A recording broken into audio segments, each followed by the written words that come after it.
Ok? Segunda palavrinha. Domínio próprio. Domínio próprio. Vamos lá, ao seu significado. Bota o cinto. Segura na escadeira. E vamos lá. Exercer controle completo sobre os seus desejos e sobre suas ações. Controlar-se, dominar-se, exercer todo o autocontrole, restringir todo tipo de emoções que são indesejáveis, todo tipo de impulso indesejável. Então, quando Paulo usou essa palavra aqui, ele tinha tudo isso embutido nessa palavra, domínio próprio. A palavrinha que ele usou, ela abrange tudo isso que eu acabei de falar. Resumindo, é ter um controle sobre todas as tuas emoções. É ter um controle absoluto sobre todos os teus impulsos. É ter um controle absoluto sobre os teus pensamentos. Muito tempo eu aprendi que o mau pensamento, ele pode surgir de uma forma inesperada na sua mente. Mas você pode chutá-lo para fora imediatamente. Se ele se alojar, você diz. Muito diferente. Mau pensamento veio. Você bota para fora. Mas se você deixar ele ali, é sinal que você curtiu a ideia. É sinal que você não é uma questão de falta de domínio. Que você desejou que aquilo se alojasse ali, ficasse ali, e você gostou da ideia. Então, por exemplo, para mim e para você, como crentes em Jesus Cristo, não tem mais essa desculpa. Eu agi por impulso. Nós não devemos mais agir por impulso. Nós devemos agir sob o domínio do Espírito Santo. Veja, o que Paulo está dizendo aqui é que crentes em Jesus Cristo estão sob um controle tão poderoso da ação do Espírito Santo sobre ele, que essa pessoa tem um domínio sobre todas as situações e emoções do seu organismo. Aqui eu também deixo claro que eu não posso entrar nos dilemas e laudos médicos, psiquiátricos, por exemplo, crises de ansiedade. Isso é uma doença. Sobre isso, você talvez não tenha o controle. Por quê? Porque às vezes está ligado à química, está ligado a vários fatores. Não é uma questão espiritual. Por mais que você luta ainda com uma doença. Então, eu preciso fazer essa observação, porque senão causa muita confusão. Daqui a um pouco você vai sair daqui para a próxima e falar: o pastor falou que eu posso ter controle absoluto sobre a minha crise de ansiedade. Não funciona assim. Mas nos ambientes, de uma forma geral e natural, você tem controle sobre todos aqueles impulsos. Então não é que você não freou a sua língua na hora da agressão verbal, é que você quis agredir verbalmente. Você tinha poder para não falar, mas você falou. Por quê? Porque você e eu daremos, às vezes, vazão ao nosso ego, à nossa natureza pecaminosa. E vamos agredir o outro, o próximo, com palavras.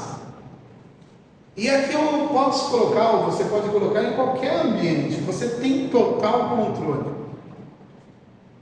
Às vezes eu converso com alguns homens, né? E hoje, por exemplo, a questão da pornografia, não só dentro do mundo masculino, mas existe também dentro do mundo feminino. Mas eu falo do meu contexto masculino quando estou conversando com alguns homens.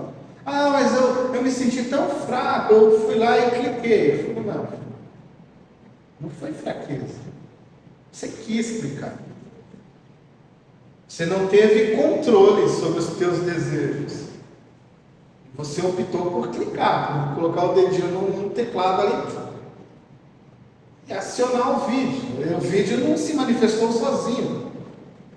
Você teve o cuidado de digitar o endereço do site. Teve o impulso, o controle de parar naquela determinada foto, escolher aquele vídeo. Você teve total controle sobre essas emoções. Foram os teus desejos que te levaram ali, porque eles não estavam debaixo do controle e da inspiração do Espírito Santo sobre você. Não toque, não avance, desliga, apaga, sai daí. Você optou por quê? Por ir. Então não há muita desculpa. Sim, a gente, às vezes, nós temos muito mais desculpas do que atitudes. E a gente gosta de se aproveitar das desculpas para continuar fazendo o que não deveríamos fazer. Aqui entra um ambiente de falta, por exemplo, de oração. Aqui você não tem o propósito da obediência. Aqui você não tem o propósito do senhorio, de se colocar sobre o senhorio de Jesus Cristo, de ser governado por Ele. Os meus olhos não são mais meus, são teus. Então, eu não vou colocar os meus olhos naquilo que é mal, porque eu respeito a Tua presença em mim e eu estou debaixo do Teu governo. E isso acaba por te agredir a Tua santidade. Então, é uma questão de entendimento em quem você está, em quem você se encontra neste momento. Aonde você está? Eu estou em Cristo, guardado nele, respaldado pela santidade dele. Então, as minhas mãos, a minha mente, o meu olhar, ele não pode ser colocado naquilo que desagrada a ele. As minhas mãos, elas têm que ter controle, estar sob o controle dele, para não tocar aquilo que é indevido. Então, o domínio, ser dominado por ele, é ser dominado ao ponto de não agir como eu queria agir. Veja só, Tiago usa o exemplo da língua, né?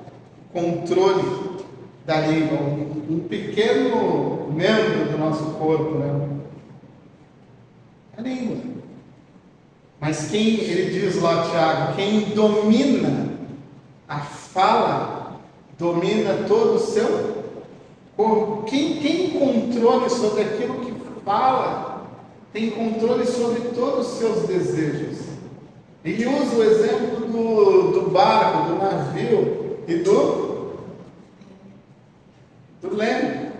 Aquela coisinha miudinha, pequena. Quando você olha um navio, quando você olha uma grande embarcação, você não se dá conta que aquela pequena ferramenta, aquela pequena estrutura é que conduz tudo. É ela que dá o norte, aonde aquele navio, aonde aquela embarcação vai chegar. Sem ela, acabou, perdeu-se o rumo. O que Tiago está falando é que quem controla a sua boca, a sua forma de falar, controla tudo. Quem se controla não traz tantos problemas para a sua própria vida. Aqui, por exemplo, eu tenho um problema com o meu financeiro. Eu não posso ter um cartão de crédito que eu vou comprando tudo que me dá na telha. Eu estou estressado, vou passear no shopping e torrar até o último crédito que eu tiver nesse cartão. Então, por exemplo, o domínio, o se dominar, ele vai abranger tudo na nossa vida. Tudo que é excesso, que está fora de um domínio. O tempo que às vezes eu e você, hoje, por exemplo, é um grande inimigo da nossa produção, que é esse bendito deste celular. Se não percebermos, ele nos domina. Ele toma o controle da nossa vida. Às vezes, eu tenho um aplicativo no meu celular que eu sei quantas horas eu fico em determinadas redes sociais. Às vezes eu observo assim 2 horas. Apesar que ele às vezes fica ligado lá e eu não estou nem com o celular, mas ele fica computando tudo aquilo. E às vezes eu falo, cara, se eu tivesse aqui são 2 horas que eu poderia estar investindo em uma outra coisa. Cara, eu gastei 1 hora gastei 2 horas ali, e aí no final ele me dá todo um relatório de quantas horas eu passei, ou quantas horas eu acessei cada um daqueles aplicativos. No final da semana, ele dá o relatório de horas e fala, eu perdi tantas horas nisso aqui. Eu já coloco ele já para mim não perder tempo com essas redes sociais. E eu fico imaginando pessoas que não têm esse controle, que passam dias, horas ali naquele mundo, se perdendo ali, que poderiam estar produzindo outras coisas. Isso é falta do quê? Do domínio próprio. Então, o domínio próprio não é só questões que estão relacionadas à espiritualidade, mas também questões gerais do nosso ambiente, do nosso dia a dia, que nos ajudam a entender, que nos ajudam a ser uma pessoa, um grupo melhor.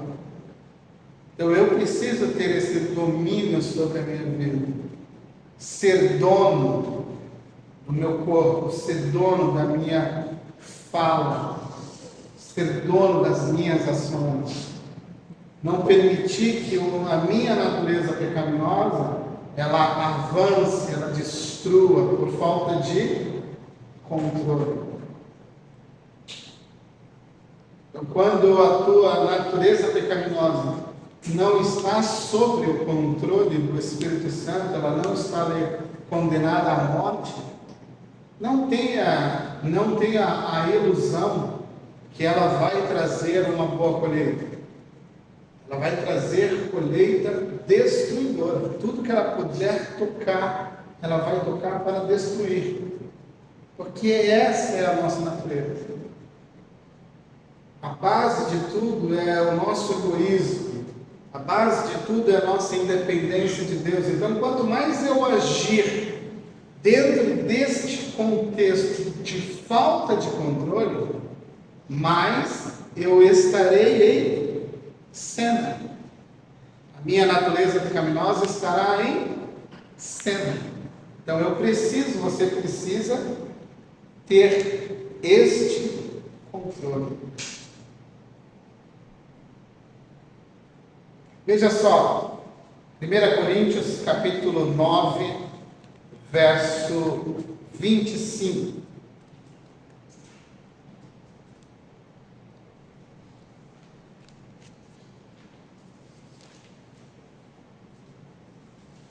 Primeira Coríntios, capítulo 9, verso 25.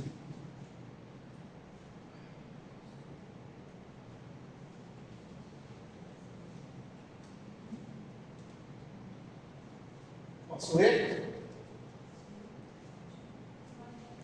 Todos os que competem, todos os atletas nos jogos, eles se submetem a um treinamento rigoroso para obter uma coroa que logo vai perecer, nós fazemos isso. O quê? O que Paulo está dizendo aqui? O que você faz? Você se submete a um treinamento rigoroso, a um domínio sobre aquilo, para você conquistar algo que é ou que dure para sempre, uma coroa que dure para sempre. Veja só, vamos continuar. Sendo assim, não corro como quem corre sem nenhum tipo de alvo. Não luto como quem está esmurrando o ar, mas esmurro o meu corpo e faço dele o meu escravo, para que depois de ter pregado aos outros, eu mesmo não venha a ser reprovado. O que Paulo está dizendo? Eu me submeto de tal forma a um domínio do Espírito, para que eu mesmo não venha ser amanhã alguém que vai ser reprovado. Eu mantenho o controle, eu treino, eu coloco o meu corpo sobre escravidão. Então ele está dizendo assim, essa ideia do corpo aqui, nesse 1 Coríntios, é uma ideia que faz uma conexão com a nossa natureza pecaminosa, ou seja, ele coloca a natureza pecaminosa dele no lugar, e ali ele vai dominando aquela circunstância para que ele não seja reprovado. Por quê? Porque ele tem um alvo. Eu sei aonde eu quero chegar, eu sei em quem eu estou, eu sei para onde estou indo, e por causa disso eu mantenho o domínio sobre o meu corpo. Eu não vou permitir que o meu corpo, os meus sentimentos, a minha mente me domine. Eu vou, pelo poder de Deus, dominar este corpo. Eu não vou permitir que este corpo seja um corpo que ainda seja utilizado para o pecado. Isso fica claro quando ele escreve Romanos 6. Porque lá a pergunta que foi feita, ou a situação que ele imaginou foi a seguinte: então quer dizer que a graça me concede isso? Então, peraí, eu vou pecar ainda mais, para que a graça seja muito mais abundante. Aí ele fala, opa, não, vocês entenderam errado. A graça, pelo contrário, vai fazer com que vocês morram para o pecado. Não apresentem os vossos membros para que o pecado seja executado. É essa a linguagem que ele está falando. Eu não vou permitir mais que o meu corpo seja a expressão da natureza pecaminosa que está aqui dentro. Eu vou subjugá-la, eu vou levá-la à morte. Eu não vou permitir com que ela venha para fora. Eu não vou apresentar mais o meu corpo para que ela se utilize disso para expressar nele tudo aquilo que desagrada a Deus. Eu já estou morto com Cristo. Ele vai usar a linguagem do batismo. Pelo batismo eu morri em Cristo e ressurgi com ele para uma nova vida. Aí no mesmo capítulo 6 ele vai dizer assim, uma frase famosíssima: o pecado já não tem mais domínio sobre a minha vida, o pecado já não tem mais domínio sobre vocês. Veja só, não tem domínio. Não tem domínio. Então, eu fui tão fraco. Sim, eu e você podemos fraquejar. Mas isso não pode ser algo cotidiano. Isso tem que ser algo assim, uma vez na vida, uma vez na outra, na morte. Porque eu e você fomos chamados para vivermos uma vida onde o pecado tem que ser conduzido à morte. Aonde os membros do meu corpo não sejam apresentados para o domínio do pecado, mas seja apresentado para que a manifestação da vida ou do fruto de Deus seja vista. Então eu preciso trazer para este mundo aqui, caótico, a vida de Deus. A diferença que podemos causar neste mundo, ela está diretamente relacionada a esta vida de Deus em nós. O que o mundo lá fora precisa ver é o meu comportamento à semelhança de Jesus. O que as pessoas precisam ver na minha vizinhança, no meu ambiente de trabalho, na faculdade, na escola, na academia, no mercado, no trânsito, o que as pessoas precisam ver é a semelhança de Jesus. Eu preciso me comportar entre estas pessoas como Jesus se comportaria. Por quê? Porque eu trago no meu ser a vida de Deus. É para isto que o Espírito Santo nos foi concedido. Para sermos semelhantes a Jesus neste mundo, para proclamarmos o Evangelho neste mundo. Essa é a natureza da ação do Espírito Santo. E depois é a edificação do corpo de Cristo, o cuidado uns com os outros. Então é nessas esferas que o Espírito Santo vai trabalhar: proclamação, transformação e cuidado. Eu proclamo, sou transformado e passo a cuidar. Aqui nós vamos cuidar dos outros. Isso é a vida de Deus em cada um de nós. Então você e eu devemos dominar toda essa nossa natureza pecaminosa, porque se a palavra é a palavra de Deus, se ela é verdadeira, ela diz que o pecado não tem mais domínio sobre nós. Então, quando eu e você estamos pecando, é porque nós queremos pecar naquele momento. Nós decidimos pecar naquele momento. E nós precisamos nos arrepender deste pecado. Eu não sei porque... Não, você sabe o que você fez. Você está tentando se enganar ao dizer: eu não sei porque eu fiz aquilo. Você sabe. Faltou controle, faltou amor, faltou mansidão, faltou longanimidade, faltou bondade, faltou domínio próprio, autocontrole, faltou tudo. Ou seja, faltou a vida de Deus.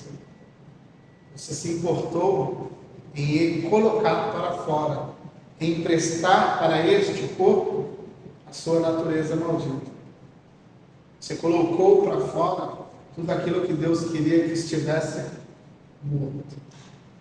Você optou em falar assim: não estou nem aí para a tua vontade, eu vou fazer a minha vontade. Seu cachorro, né? É quando começa a distribuir tudo que não pode.